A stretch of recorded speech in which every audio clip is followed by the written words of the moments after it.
a wide range of topics, all very important as mental health issues are growing. Kids at younger ages are being afflicted, and the tragic outcomes of suicide are increasing dramatically. In the hospital this week, I interviewed a 16-year-old girl, and she shared with me that in the past year, 7 of her friends, some close, some just acquaintance, had committed suicide. We know depression is increasing worldwide. It is the #1 cause of disability. We think of all the other major chronic psychiatric and/or medical illnesses, but depression is listed by the World Health Organization by the year 2020 to be the #1 cause of disability and rising, and the economic costs are tremendous. I talked about suicide, tragic, and part of the reason I continue to speak on these topics is that I'm convinced they are preventable with early identification and some of the biomedical interventions I'm going to talk about. In the United States, I don't have statistics. In Australia, the CDC 15-year follow-up suicide rates increased overall around 25%. So we're increasing suicide rates as we pretend to have better treatment modalities. And the most dramatic, and why I want to focus on adolescent mental health today, is you see the greatest increase is among young females aged 10 to 14. 200% increase. When I was in training close to 30 years ago, we kind of were taught that under 16 years of age, kids do not kill themselves. They might talk about suicide, but they never complete suicide. We now have this epidemic of adolescent suicide, and you see here the staggering 200% increase in the last 15 years from adolescent females. 1 every 10 deaths in the United States. The U.S. military is dramatically plagued by suicides, where there's at least 25 per day. Suicide is so important and so pervasive. This was a high school survey of young high school students where we have almost 20%, 70% seriously considering suicide.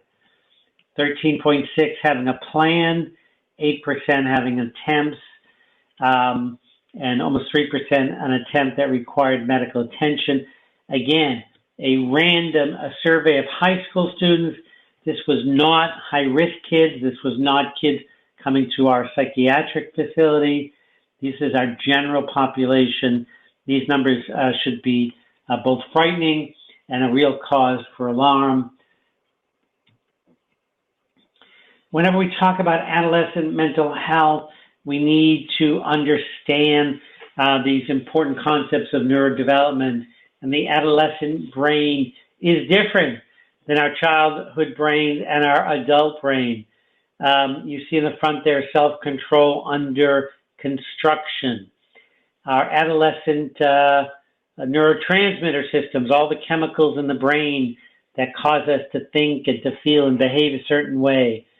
These are developing through our early 20s.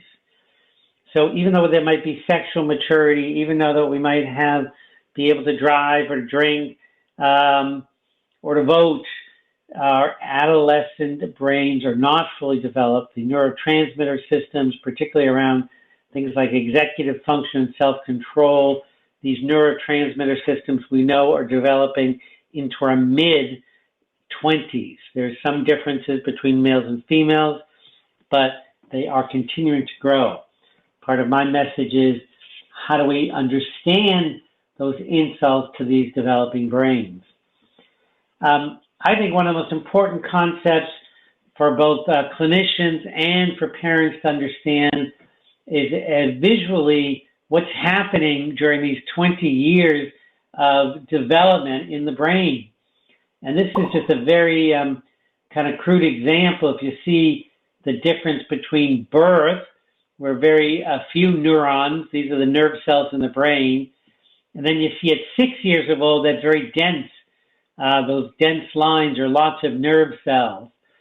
And then as we age, I call it the bonsai phenomenon. If you heard of people that trim bonsai plants, we actually prune, we cut, and we refine how the nervous system is work as we age, as we go from 6 to 14 to 18 to 20 to 90. Our brains become more efficient. And that pruning process, as we cut unnecessary neurons and we make things work more efficient, take tremendous amount of metabolic energy, vitamins and minerals and work. And the other term on the slide here called myelination, that is how we add fat. And I'm going to talk a little bit about fat in the brain and the critical importance of having adequate fat in the brain, both in our eating disorder patients as well as our kind of fat-phobic culture interfering with mental health. So what happens from birth to age 25, we'll say, is the brain is constantly pruning, using a lot of metabolic energy, vitamins and minerals, and the brain is adding fat called myelination to make the brain work more efficiently. You've heard of MS. Multiple sclerosis is a disorder where the myelin, the fatty sheaths that surround the neurons, actually become disrupted and they're not working efficiently, and the symptoms of MS develop. So a long-winded way of saying that neurodevelopment takes lots of fat and nutritional energy up until age 25. So, at first, when I'm talking about mental health issues for adolescents, I need to compare what life is like for our medical colleagues. If you go to your primary care doc or you take your child to the pediatrician and they have a cough or a headache, there's some symptom that we all know could be a very mild, let's take a headache because we have the little MRI scan in the upper left. So that headache, it could be muscle tension, or it could be this big, large tumor. And how are we going to know the difference? We're going to do a clinical history, we're going to do some blood tests, we're going to do x-rays, we might do an MRI scan, and we're going to have all these objective tests to understand what is causing that symptom. But what do we do as mental health professionals? What do we do to assess what is going on with our children who might be complaining of depression, sadness, or suicidal ideation? We're just asking a bunch of questions, and it's almost as magical as that crystal ball, and that's the frightening difference. The objective tests in most of medicine is replaced with this tremendous list of questions with no objective tests. So if for that headache that we bring our child to the doctor, the symptom is the headache, and we're going to measure the physiology. If it's a brain tumor, the treatment, the anti-physiology treatment is going to be different than if it's a muscle tension, or if it's a migraine, or if it's a virus. And then we're going to repeat and measure the physiology again to make sure things are better. That's our model. We're looking at objective symptoms and measuring the physiology. And the sad reality in mental health, we are only able to provide anti-symptom treatment.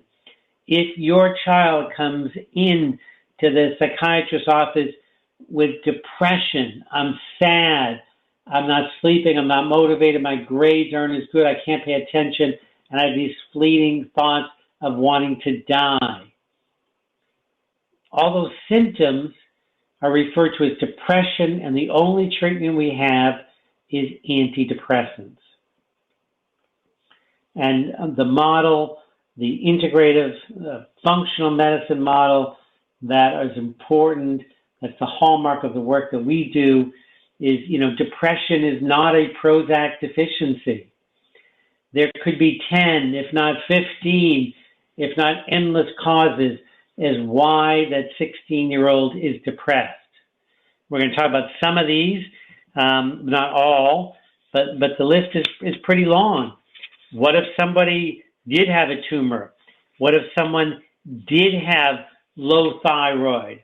What if someone did have a nutritional deficiency of zinc, of folate, of vitamin B12? What if there were neurotoxins in the environment? Things like copper that's bringing down lead. What if someone has inflammation, infection? What if someone's not sleeping? And then all the psychological traumas, including physical and sexual trauma. We cannot give every depressed adolescent Prozac, one, because we know it only works half the time, not similar to our placebo effect. So we need to do a better job looking at the underlying reason. The other concern we have about the antidepressants are the side effects. There was, in the United States, a black box warning of increased suicidal thoughts on antidepressants. It got a lot of press initially, and the research helped understand this a little more detailed. And what we were able to demonstrate, this was one study looking at almost 160,000 kids, and the incidence of suicidal behavior are 4 times more likely to occur in the first 10 days and 3 times in the first 30 days. So I've seen this, and I've seen it a lot. For some kids, a small minority, they have intense suicidal ideation on these antidepressants. They occur in the first few weeks, certainly the first month. They rarely occur, 3, 4, 5 months down the road. If they do, it's likely due to the underlying illness, not the medications. But when you see and talk to these children, these are kids that were not suicidal before. It is very foreign and very frightening to them because it comes really out of the blue and it's intrusive thought. And as soon as you stop the antidepressant, these thoughts go away. I rarely saw it after 15 years in inpatient psychiatry unit. I've seen it a lot on our eating disorder unit, and I believe malnutrition is part of this mechanism, and we'll talk more about that. There are other side effects, weight gain, sexual side effects for the antidepressants. Obviously, the most concerning is suicide. This was a study done in 2001, and it was published in a reputable journal, Journal of the Academy of Child Psychiatry, and it said that the antidepressant Prozac, paroxetine, was safe for kids. So what happened? Well, there was a tremendous increase in antidepressants for children. I think it was 35% increase in 1 year. And child psychiatrists said, okay, this is now, we can use it in kids. And something dramatic happened in 2015, the British Medical Journal. They took the exact same data from that 201 study, and they called it, the Restoring Study 329. And what they were able to demonstrate, that study that set a wave of antidepressants off was actually statistically flawed. And if you look at the same data, you see something very different. And what they saw is that Paxil and imipramine was not any better than placebo and any outcome. And the side effects, including suicidal ideation, were mislabeled and misrepresented. I mean, this was huge. 14 years later, before researchers went back and looked at the study, and this study really dramatically caused an increase in antidepressants. So what we have in our relationship with depression and adolescence is not really sobering. You know, the mind is what the brain does, and our work is trying to look at this underlying biological framework to understand treatment and prevention of these mood disorders. In a study, recent study that was done, that looked at 14 different antidepressants. This was done last year. Researchers were able to demonstrate not only 13 of the 14 were not better than placebo. Prozac, fluoxetine, was the only one that was slightly better than placebo. But these 14 antidepressants are used all over the world for the treatment of adolescent depression. And the sad reality, we don't have great research that they work better than placebo, and we have research that they might cause significant harm. Now, I'm making a point, but I'm an integrative psychiatrist. I do write prescriptions. I have seen benefit of medications, but the world that I kind of travel in and my training and my goal is to educate clinicians and parents is this world of integrative medicine, integrative psychiatry. And everything you see here on this page, some we mentioned, all can contribute to adolescent depression. And everyone's different. And rather than the symptomatic-based medicine by just saying take Prozac, I urge you to find clinicians who are able to look at vitamins, folate and B12, thyroid, vitamin D, the trace minerals, zinc and magnesium, we're going to talk a little bit about later. Even celiac disease. Celiac disease is an autoimmune disorder that causes a very profound malnutrition because your body can't absorb nutrients like many of the ones up here, folate, B12, zinc. And so you become malnourished and you become depressed. And we have a much higher incidence of depression with those with celiac disease. Sometimes depression and fatigue is the only presenting symptom of celiac disease. You don't always get GI side effects. And we have infections. When I mention cholesterol here, it's actually low cholesterol. Very low cholesterol is associated with adolescent depression, under 140 total cholesterol. Food allergies, heavy metals, environmental toxins, sleep deprivation, neuroinflammation, the list goes on. So I wanted to start by talking about depression and the critical that we look for these underlying causes, and medications might be helpful, but the vast majority of research has shown much more much better than placebo. So I want to jump now to a field of medicine that I've spent every day involved with, and that's the treatment of anorexia nervosa and bulimia nervosa and binge eating disorder. When we talk about these disorders, people kind of take light and talk about disorders of choice. Someone who's obese can just lose weight. Diet and exercise. And those that are with anorexia can just eat and gain weight. But what is truly frightening is that our eating disorder patients have the highest mortality rate of any psychiatric illness. Again, anorexia nervosa, the highest mortality rate, the highest risk for suicide. I talked about the increase in suicide in young girls 10 to 14 years of age, 200%. In the last 15 years, I believe a lot of that is due to the poor nutrition, malnutrition, and not getting adequate nutrients. These girls are dying, suicide is increasing, and this slide just points to the really important point of the genetics of eating disorders. It has some of the highest genetic liability of any psychiatric illness. It's important that we ask parents for family histories. Some of the parents might not have been treated for the eating disorder. They might have been what we call functional.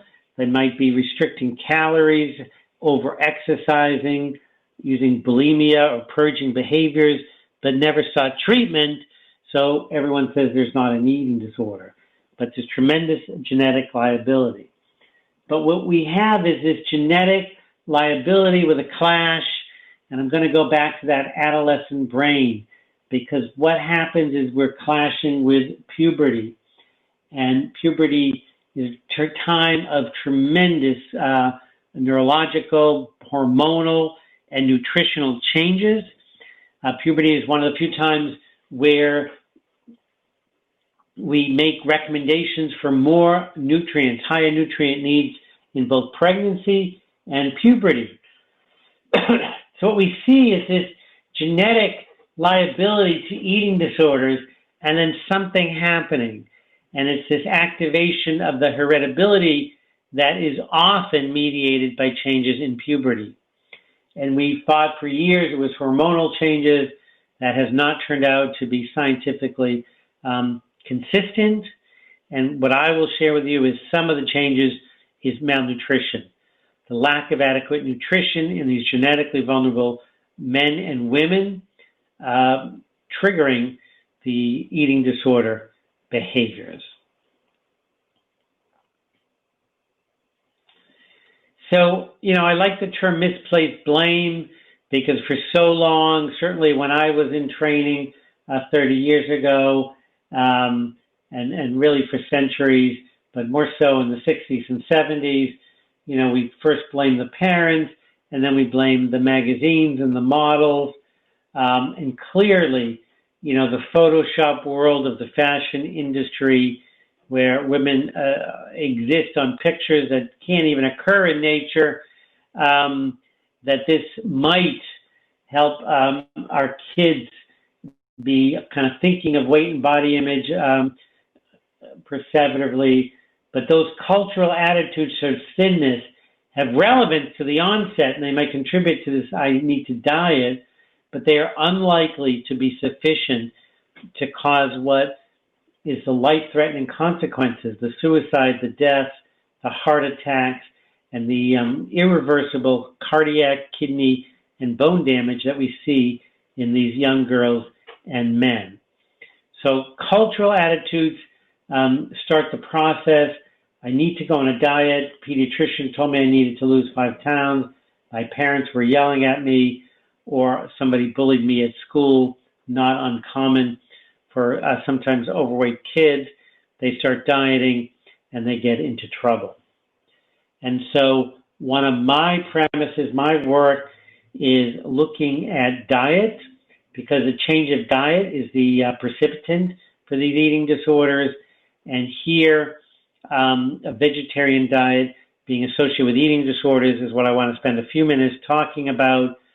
If there are any vegans listening, I apologize. You can live a long, healthy life as a vegan, but I'm quite confident, and we have 1,200 publications demonstrating that a vegetarian-vegan diet is a risk factor for eating disorders and interferes with recovery and remission.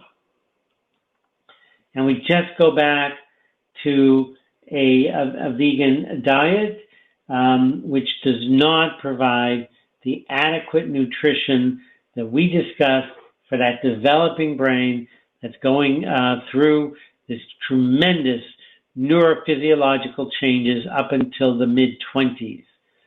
So our vegans might be eating pasta, might be eating lettuce, might be eating fruit. They do not have adequate nutrients. We'll talk about some of these, particularly B12 and zinc and amino acids. The research is quite clear. I'll be happy to send anybody many articles, hundreds of articles, looking at the same concept. Women with a history of eating disorders are 4.5 times more likely to have been vegetarian at some point in life compared to women that aren't. We have studies looking at binge eating disorder, bulimia, anorexia nervosa, adolescents, and adults, all showing this relationship between a vegetarian diet and eating disorders. Sometimes, often the vegetarian diet predates the eating disorder. The early studies were approximately 12 to 18 months. The newer studies we're seeing onset of eating disorder sometimes within 6 months of these vegan diets. So vegetarians beware. The factors that may contribute to anorexia may be unrelated to that dynamic that sustains that brain-based illness, that emotional turmoil, that distorted body image, the obsession to be thin, even if it's going to cause major health problems. I met today with a 16-year-old girl, intelligent, bright woman who was overweight and teased. She started losing weight and getting praise from her parents and her peers. And as she continued to lose weight, she only wants to get thinner and thinner. She's tortured. She's been hospitalized many times for a low heart rate. Her blood sugar is very low in the 30s, which is life-threatening. And when you discuss these health consequences with her, she is oblivious. She is obsessed with losing more weight. And she said, I understand that I might be hurting my body, but I do want to be under 80 pounds. So not only is a higher risk of getting the eating disorder, but we have a longer duration of anorexia and lower weight during the course of an illness. In my opinion, it is very difficult, if not impossible, to recover on a vegan diet. For some of our patients with anorexia, it is difficult, but probably could be done on a vegetarian diet. Micronutrient support is essential, and when we start looking at micronutrients, we can all begin to think of models of prevention, and I'll get to that in a few minutes. So these common symptoms of anorexia, if you will, that anybody who has a child or knows about it are common: depression, attentional difficulties, sleep difficulties, inability to tolerate small amounts of food without pain, bloating, decreased sense of taste or smell, and this very dramatic meat avoidance. Well, guess what? If we take any animal, and even looking at human studies, and we deprive them of zinc, we get the same 6 symptoms. If we try to feed a primate, we've done studies with monkeys who are zinc-deficient monkeys, and if you feed them aggressively, they die. They're unable to tolerate food because of their zinc deficiency. Zinc is most commonly obtained from animal products, hence our concern with the vegetarian and vegan diet. Zinc is also required at higher amounts during puberty, one of the nutrients that has increased needs during puberty. And we have lots of literature, too much that I'm not going to be able to go through today with anorexia. We'll talk a little bit about ADHD, but we have a zinc deficiency associated with anorexia nervosa. We have studies looking at adding zinc to the treatment of anorexia with improvement in symptoms. And this is kind of this big tour of all the things this nutrient does. Zinc, easily obtained from meat, rare in our vegetarian diets, increased need in puberty. You need zinc to make melatonin, so you sleep better. You need zinc to make all the digestive enzymes in your body, so you don't get kind of bloated and discomfort when you try to refeed these kids. You have zinc is in your taste buds. Zinc is critical for attention and depression. Zinc deficiency, I believe, and the books that we've written, is the single most important nutritional deficiency in anorexia nervosa and likely other eating disorders. Again, I want tonight to just give you an overview of this integrative approach to childhood mental health. I can't talk about eating disorders without talking about the facts of life. And I shared with you this myelination, adding fat to the brain is critically important for neurons to work efficiently and for the brain to develop optimally. The fat-free, sugar-free, skinny, everything that we've been obsessed with as a not only in the U.S., but I do think around the world.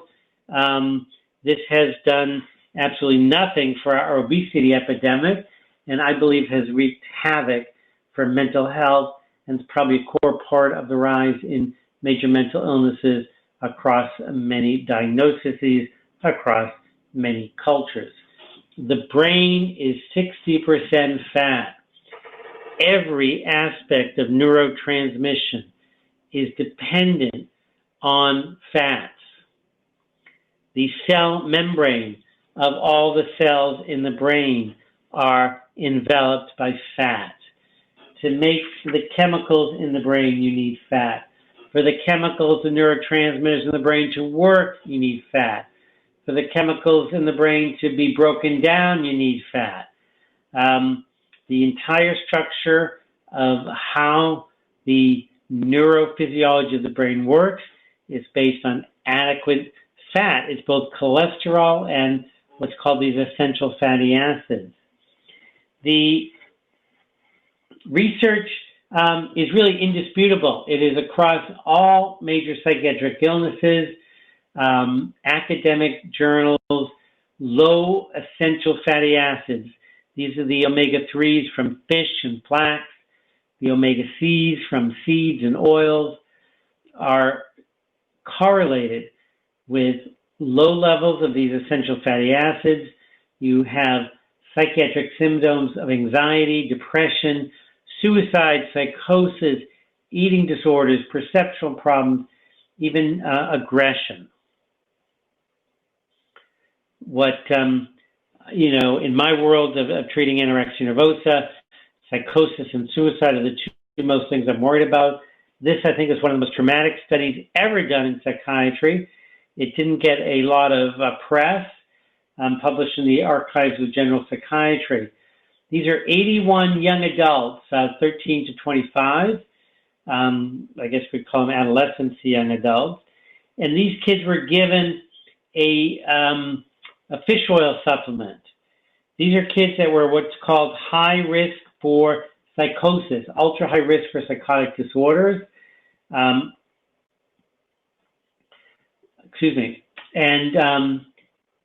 really dramatic results. So they were given fish oil. You can see the dosage here, about 700 milligrams of EPA, 480 milligrams of DHA, 2 forms of omega-3s, a little vitamin E, and they were given these for 12 weeks.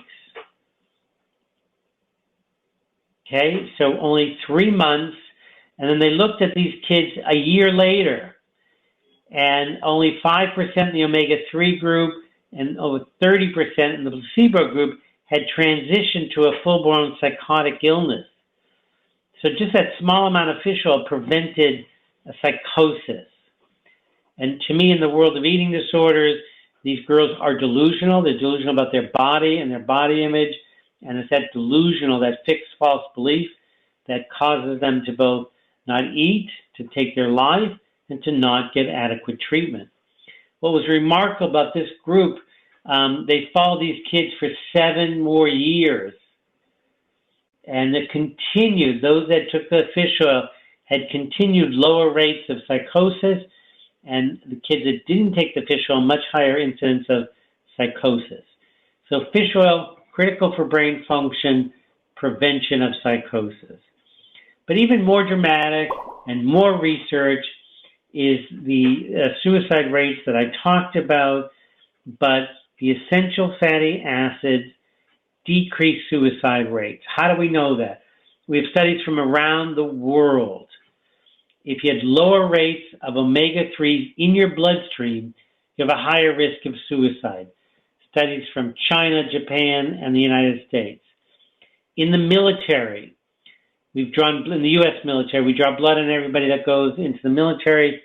So those that committed suicide, and I told you it's epidemic here, with at least 25 a year, admitting into it. A lot of homeless vets are not counted.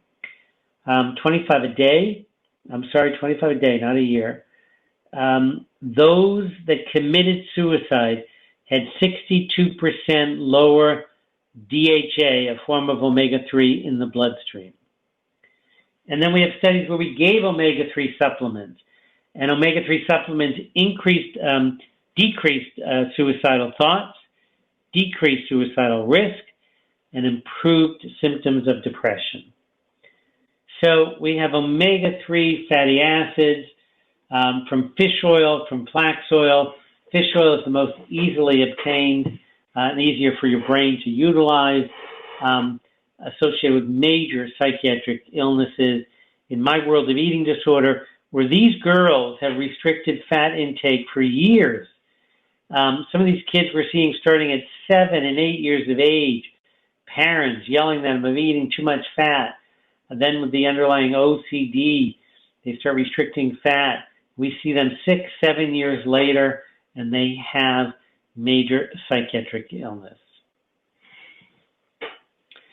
We will have time, for questions, but let's keep going.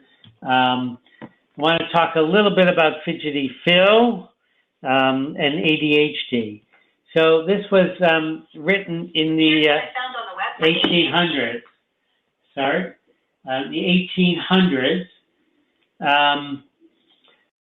This was a psychiatrist, actually, that wrote this poem. Let me see if Philip can be a gentleman. He wiggled and giggled and swung back and forth and tilted his chair. So the message here is that ADHD, symptoms of hyperactivity, is not new. It's not a disorder of the 20th century. It's certainly increasing. We know that. And our kind of symptomatic medical approach that we talked about with depression is even more so with ADHD. We're getting an amphetamine stimulant is our only kind of medical model. We recently came out with a book looking at integrative treatments for ADHD. It's called Finally Focused. And really what we tried to do is simplify it for parents and came up with a plus-minus plan. What are the things we need to add into your diet that might help your child? Again, that individual difference. And what are the things that we need to minus? As you can see, there are 13 different chapters, very simple to understand. But for tonight, this afternoon, whenever you're listening, we're just going to have time to go for a few. And I'm going to talk about magnesium, nutritional lithium, zinc, copper, sleep, exercise, and mindfulness. Sleep. Could what looks like ADHD be a sleep disorder in disguise? Some people have referred to this as a sleep deficit disorder. The research really is quite overwhelming. Once it gets in the New York Times, then we can call it official medical knowledge. And it's just one of many, many studies looking at young kids, 5 to 7-year-olds, who snored. And they had twice the incidence of ADHD compared to children. There are studies looking at infant sleep problems, adolescent problems, sleep apnea problems, all associated with decreased attention, increased symptoms of ADHD. I would say the most common nutritional deficiency we see in children with ADHD is magnesium deficiency. Magnesium is the first nutrient to disappear when we process our food. It is also the first nutrient to disappear when we're under stress. As a cortisol level goes up, adrenaline, we're worried, whether it's good stress or bad stress, it causes a depletion of magnesium. These are our salmon swimming upstream. It is so stressful when they get to the end. They actually die of stress because their adrenal glands just burst because of this production of cortisol that's required for them to swim upstream. Other sources of magnesium depletion include medications, many medications, alcohol, caffeine, and the biggest culprit probably for our kids is soft drinks. Sodas, diet, regular, doesn't matter, organic or non-organic. They usually all have phosphoric acid, a form of phosphorus. There are many individuals that believe that high phosphorus contributes to ADHD symptoms, but what we know is high phosphorus contributes to low magnesium symptoms. So magnesium is low in many of our kids. I believe some of it are these external factors, but I've been looking and testing at this for so many years. I'm convinced there's also a genetic component to this chronic magnesium deficiency we see with ADHD. Either they have a higher need for magnesium or they excrete magnesium more quickly, but it is quite profound. It's hard to test for magnesium because a blood test is meaningless because less than 1% is in the blood. Most is in our bones and our cells, which means blood tests do not adequately test for it. So we need a measure, and usually we can come up with some clinical symptoms. And how do we know if someone is deficient in magnesium? Well, we can ask a lot of questions. These are some of the magnesium deficient symptoms: constipation, insomnia, anxiety being the most common. Most of the laxatives that are sold over the counter in the drugstores are all magnesium. So it causes loose stools. So constipation, insomnia. Many kids struggle with insomnia, with ADHD, with depression, with anxiety. Magnesium can be incredibly helpful. And then anxiety. There's a term, if it's spasms, think magnesium, and you see the disorders on the right, all disorders of muscle spasms, migraine headache, vascular spasm, PMS, muscular spasms, and things like asthma as well, all associated with magnesium deficiency. And then we have research. We have lots of research. I'll just go through a couple of slides here. This was an old study looking at young boys and girls. Magnesium deficiency was found in 95% of these kids examined with ADHD. And then we can look at another study, 50 hyperactive kids. Those kids that were giving magnesium for 6 months, 200 milligrams a day, decrease in hyperactive symptoms. My recommendation is for adolescents 12 and older that we use around 400 milligrams a day, divided twice a day. These were older studies. We have studies in the last couple of years, many done in Europe, some Egypt, Turkey, the Middle East, recent studies in the last year looking at Russia was another one, magnesium deficiency and ADHD.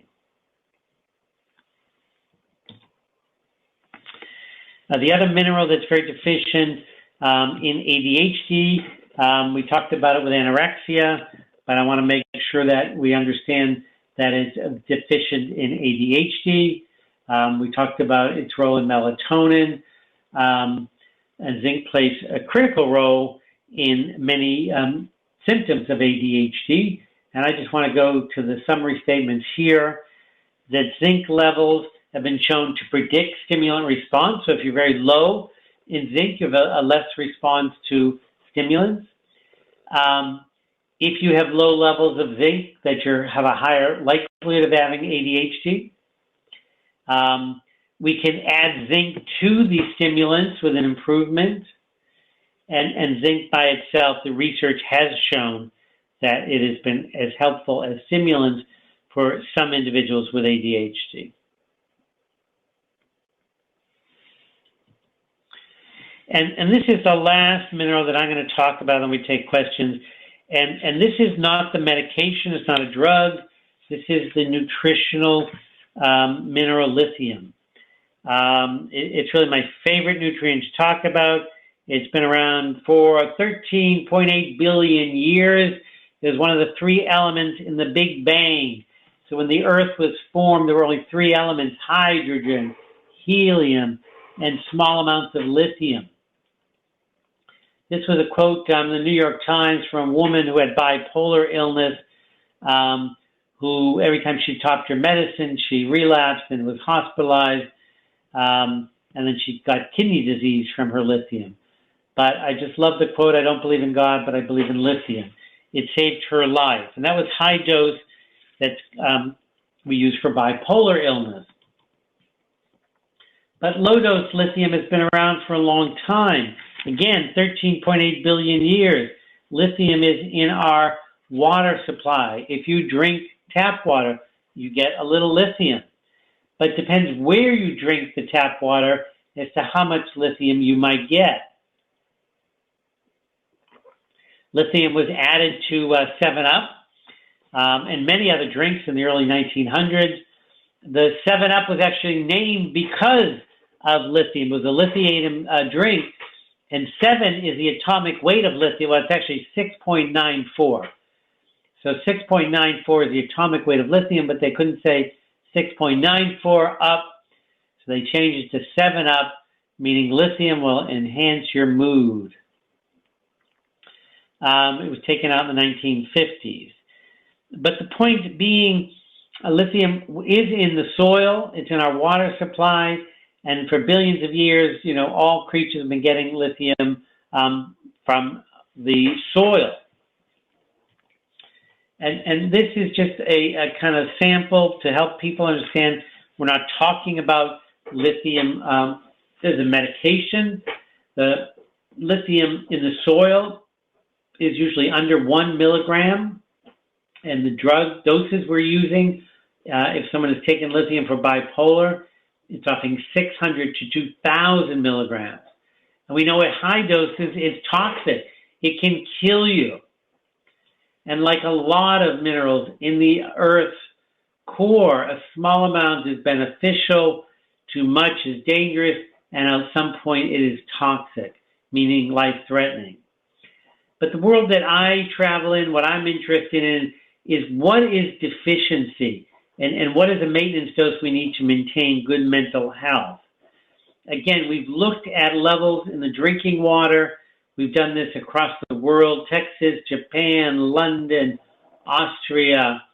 And those communities that had low levels of lithium had much higher rates of depression, aggression, suicide, even homicide and rape in some of the early studies done in Texas. So we know those low levels have profound effects. I'm a believer that the maintenance level, those levels between 1 and 5 milligrams, vary depending on genetics and individuality. But in terms of our topic today, adolescent mental health, this was just a tremendously fascinating study done this year, published in the Journal of Clinical Psychiatry, 2017. What they did in Japan, they looked at students from 24 different schools, and they looked at lithium levels that were measured from the tap water in the drinking fountains. Tap water in the drinking fountains, and individuals completed a survey assessing symptoms of depression, anxiety, and aggression and suicidal behavior. And the results were pretty astounding, and it replicated studies that were done in the 80s and 90s that I shared with you from Texas, Japan, and England, and all around the world, in Vienna. And here they were able to demonstrate the higher lithium water levels were associated with less interpersonal violence, less depression. And our point that we need to begin to understand or look at is, what about low-dose lithium therapy for the treatment of depression and aggression?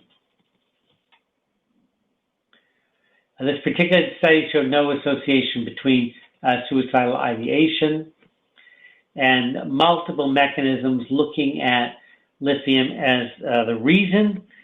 We know it increases gray matter. We know it has many genetic influences in the brain.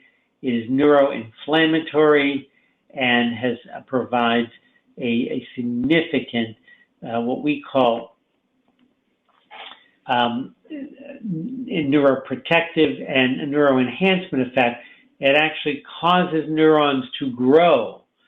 Lithium causes neurons to grow and heal damaged neurons. To me, it's a miracle nutrient that we should really understand its use. And we're not talking about pharmacological lithium. I'm talking about low-dose nutritional lithium that in the United States you can buy at the health food store or on Amazon, like everything else.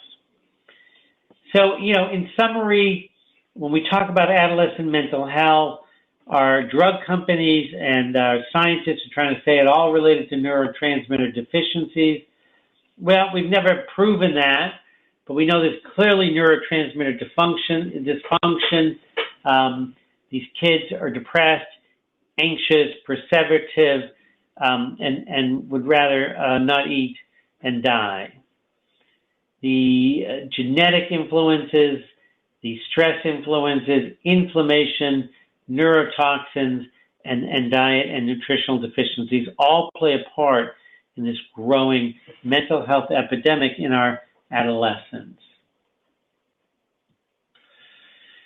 We see the statistics in America anyways, 90 million, 1.7 billion suffer from mental illness.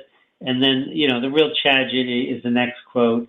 Less than 20% of children, adolescents receive mental health treatment. I need to just say it again. Less than 20% are getting adequate mental health treatment. We see almost 50% of adults getting treatment, still bad, but not as profoundly disturbing as the kids.